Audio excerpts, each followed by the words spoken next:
వరంగల్ జిల్లా ఎంజీఎంలో సైకియాట్రీ వైద్యుడి విద్యార్థులను వేధిస్తున్నాడని పలు ఆరోపణలు వచ్చాయి. వైద్యుడిపై కేఎంసీ ప్రిన్సిపల్ ఓ విచారణ కమిటీ నియమించింది. సదరు సైకియాట్రీ వైద్యుడు పీజీల పట్ల అసభ్యంగా అనుచితంగా మాట్లాడుతున్నట్టు తెలుస్తుంది. అర్ధరాత్రి వేళ అసభ్యకరమైన మొబైల్ సందేశాలను కూడా పంపుతున్నట్లు విద్యార్థులు ఆరోపించారు. అతడి ఆగడాలు భరించలేక కేఎంసీ ప్రిన్సిపల్ పీజీలు మొరపెట్టుకున్నారు. నిత్యం బాడీ షేవింగ్ చేయడంతో పాటు పాల్పడుతున్నట్టు ఆవేదన వ్యక్తం చేశారు. ప్రిన్సిపల్ డాక్టర్ సంధ్య 5 సభ్యులతో విచారణ కమిటీని నియమించారు. సైకియాట్రీ నుండి పీజీ చేస్తున్న స్టూడెంట్స్ ఒక కంప్లైంట్ ఇవ్వడం జరిగింది.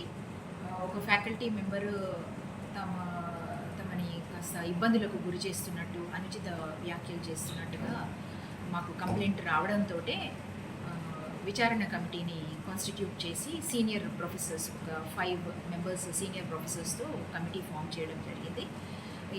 ఇంకా విచారణ జరుగుతుంది. ఆ రిపోర్ట్ 1-2 రోజుల్లో అందే అవకాశం ఉంది. దాన్ని చూశాక, రిపోర్ట్ చూశాక నిజానిజాలు చూసి ఆ తర్వాత తదుపరి తగు చర్యలు తీసుకోవడం జరుగుతుంది.